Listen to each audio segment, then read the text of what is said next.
வணக்கம் மக்களே. இந்த வீடியோவில் நம்ம என்ன செய்தி பார்க்க போகிறோம்னா, இசையமைப்பாளர் கனவு முதல் காமெடி நடிகர் அல்வா வாசுவின் யாரும் அறியாத மறுபக்கம் இணையதளத்தில் வெளியான செய்தி. வாங்க என்ன தகவல் என்ன செய்தின்னு இந்த வீடியோவில் விரிவாக பார்க்கலாம்.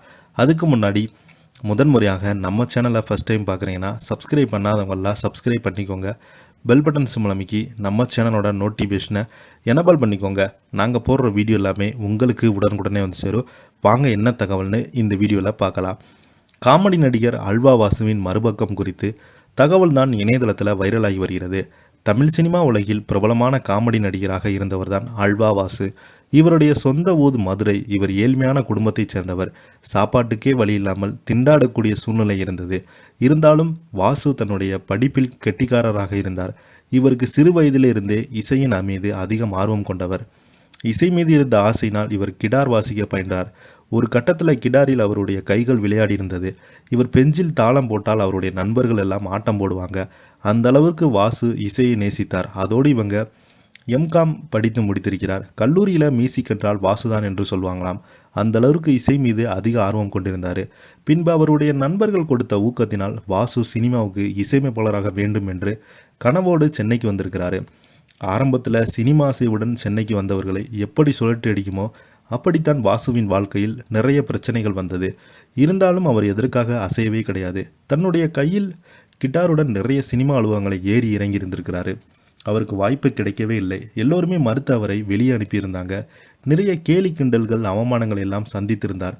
சில பேர் எதற்கு சினிமாவை தேர்ந்தெடுத்த ஊருக்கு செல்லு என்றெல்லாம் அறிவுரை சொல்லியிருந்திருக்காங்க அல்வா வாசு அவர்களுக்கு. வாசு வீழ்ந்தாலும் வாழ்ந்தாலும் சினிமாதான் என்று உறுதியாக இருந்திருக்கிறாரு. அந்த உறுதி தான் அவர் இயக்குனர் மணிவண்ணனிடம் உதவியாளராக சேர்ந்திருக்கிறாரு. இசையமைக்க வேண்டும் என்று தன்னுடைய கனவுடன் கொஞ்சம் கொஞ்சமாக இயக்குனராக வேண்டும் என்று கனவையும் சேர்த்து கொண்டார்.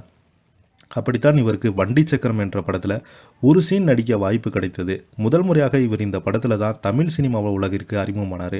அதனைத் தொடர்ந்து இவர் உதவி இயக்குனராக இருந்து கொண்டிருந்து நடிக்கவும் செய்திருக்கிறாரு.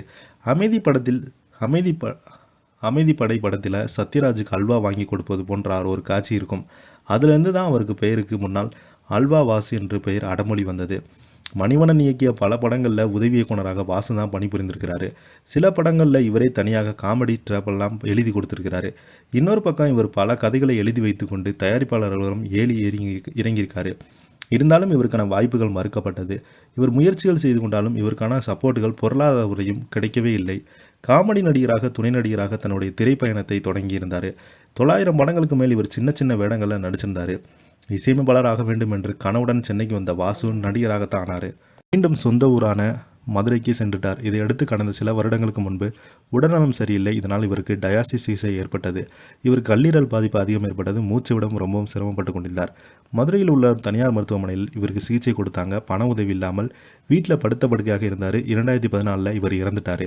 இப்போ இவரை பற்றி தான் செய்திகள் வெளிவந்திருக்கு. இதை பற்றி நீங்கள் என்ன நினைக்கிறீங்க? கீழே உள்ள கமெண்ட் பாக்ஸில் மறக்காமல் பதிவிடுங்க. நன்றி, வணக்கம்.